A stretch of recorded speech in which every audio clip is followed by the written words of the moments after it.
நம்ம கட்டுப்பாடு ஏத்தாவா இருப்பார்னு வச்சுக்கிறீங்களேன், உருன்னு இருப்பார். எப்போ பார்த்தாலும் பிள்ளைகிட்ட ஒரு மாதிரியே பேசுறார். அவரை பேச விட மாட்டார். ஒரு நாள் போய் சாப்பிட உட்காந்தாங்க டைனிங் ஹாலில். சாப்பிட உட்காரும் போது அவன் என்னமோ சொல்ல வந்தா அத்தா அப்படின்னு. இவர் வழக்கம் போல அப்படின்றார்.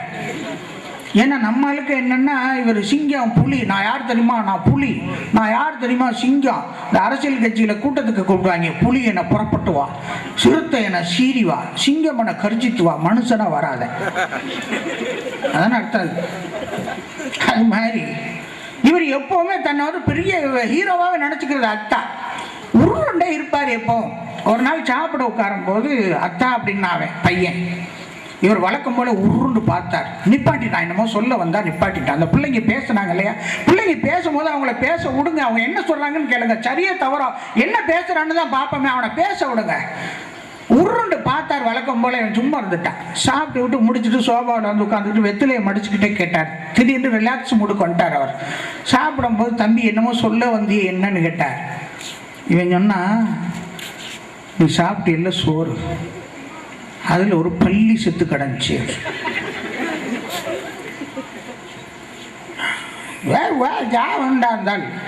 முன்னாடி சொல்ல வேண்டிய நான் தான் அத்தான் சொல்ல வந்த, நீ எங்க சொல்ல விட்ட. அவனை பேச விட வேண்டிய நேரத்தில் பேச விடாதனால வந்த வேணையை பத்தியா பள்ளியை தின்ட்டு உட்காந்துருக்கான். பள்ளியை தின்ட்டு கல்லூரி மங்கா மாதிரி உட்காந்துக்கிட்டு இருக்கான். அவனை பேச விடுங்க. அவன் என்ன சொல்ல வர்றான்னு கேளுங்க. இப்ப பிள்ளைங்க பேசுனாங்களே, கேட்டமே, அழகா இருந்துச்சு. தவறுதலாக சொன்னார்களோ, தப்பும் தவறுமாக சொன்னார்களோ, கரடுமுரடாக சொன்னார்களோ, சரியாக சொன்னார்களோ, தவறாக சொன்னார்களோ, என்னவோ அவர்கள் சொன்ன கேளுங்களேன். அப்படி இல்லை. ஆக அந்நிய பார்வையே பெற்றோருக்கு மத்தியில் நமக்கு அவங்களுக்கு மத்தியில் ஒரு இடைவெளி ஏற்பட்டு போச்சு. இடைவெளி ரொம்ப பெரிய இடைவெளி ஏற்பட்டு போச்சு. ஒரு 4 பேர் சேர்ந்து ஒரு ஊருக்கு போனாங்க. திருநெல்வேலிக்கு போனாங்கன்னு வச்சுக்கிறோங்க. ஒரு உதாரணத்துக்கு ஒரு 4 பேர் சேர்ந்து திருநெல்வேலிக்கு போனாங்க. திருநெல்வேலிக்கு போயிருந்த இடத்துல 4வது மாடியில் ரூம் கொடுத்துட்டானோ தங்குறதுக்கு. 4வது மாடியில் தங்குறதுக்கு ரூம் கொடுத்தாங்க. போய் என்னன்னா 4வது மாடிக்கு லிஃப்டில் போயிட்டாங்க. தமிழில் மின் தூக்கி என்று சொல்லுவாங்க. அதை லிஃப்ட்டுக்கு மின் தூக்கியில் போயிட்டாங்க. போய் குளிச்சு இழிச்சிட்டு கீழே சாப்பிட வரணும். கிரவுண்டு ஃப்ளோருக்கு தான் வரணும், தரைத்தளத்துக்கு வரணும் சாப்பிட்றதுக்கு. தரைத்தளத்துக்கு வந்துட்டாங்க. அதுக்கு லிஃப்டில் வந்துட்டானுங்க. 4 பேர் சாப்பிட்டுட்டு தரைத்தளத்துலேருந்து மறுபடி ரூமுக்கு போய் ரெஸ்ட் எடுக்கலான்னு போனால் கரண்ட் போயிடுச்சு. தமிழ்நாட்டிலன்னு வச்சுக்கிறீங்களேன், கரண்ட் போயிடுச்சு. ஒருத்தன் போய் கேட்டானா டாக்டர்கிட்ட, டாக்டர் எனக்கு கெட்ட கெட்ட கனவாக வருது. அப்படி என்ன உனக்கு கெட்ட கனவு வருதுன்னு கேட்டார் டாக்டர். இவன் சொன்னா, எங்கள் வீட்டில் கரண்டே போகாத மாதிரி ஒரு கனவு வருது. எனக்கு எங்கள் வீட்டில் கரண்டே போகாத மாதிரி ஒரு கனவு வருது அப்படின்னு அவன். அது மாதிரி ஆண்டு போயிட கடைசியில் கரண்ட் இல்லை, அதனால லிஃப்ட் வேலை செய்யலை. 4வது மாடியில் ரூமு. ஒவ்வொருக்கும் ஒரு 50 படின்னா ஒரு 200 படியாச்சு 4 மாடிக்கு.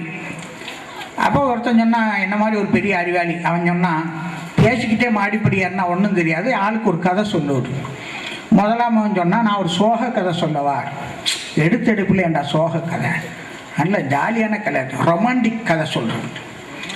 ஒரு கதையை சொன்னால் முதல் மாடிக்கு போயிட்டாங்க. ஃபாரூக் அஜித் அவர் ஒரு கதை சொன்னார், 2வது மாடிக்கு போயாச்சு. இத்ரிஸ் அஜித் ஒரு கதை சொன்னார், 3வது மாடிக்கு போயாச்சு.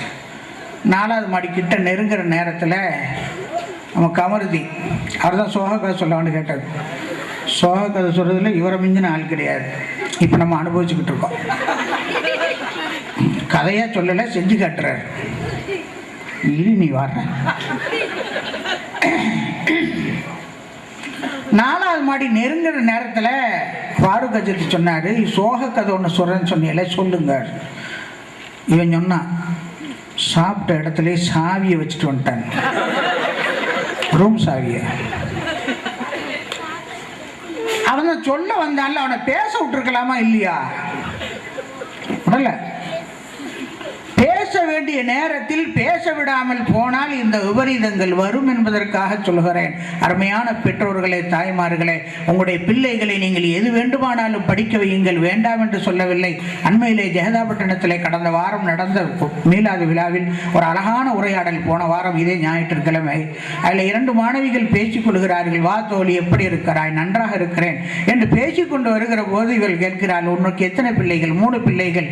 3 பிள்ளை என்ன செஞ்சிருக்கிறேன்? ஒரு பிள்ளை டாக்டர் ஆக்கி இருக்கிறேன், ஒரு பிள்ளை இன்ஜினியர் ஆக்கி இருக்கிறேன், ஒரு பிள்ளை வக்கீல் ஆக்கி இருக்கிறேன்னு அந்த அம்மா சொல்லுது. இப்படி ஒரு உரையாடல் தொடருது. அதில் அந்த பெண் பேசிட்டு கடைசியில் ஓம் பிள்ளை நீ என்ன செஞ்ச? நான் என்னுடைய 2 பிள்ளைகளை திட்டச்சீர் நிஸ்வான் மார்சால சேர்த்து விட்டுருக்கேன்.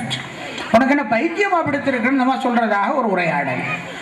நான் கேட்கிறேன், உன்னுடைய பிள்ளையை டாக்டர் ஆக்கினீர்களே, இன்ஜினியர் ஆக்கினீர்களே, வக்கீல் ஆக்கினீங்களே, மனிதனாக்கினீர்களா? பிள்ளைகளை மனிதனாக்கினீர்களா? அவர்களை மனிதனாக்க வேண்டும் என்று ஆசைப்பட்டீர்களா? எதுவும் செய்யவில்லையே தாய்மார்களே. எனவே குர்ஆனை கொடுங்கள் என்று சொல்லுகிறேன்.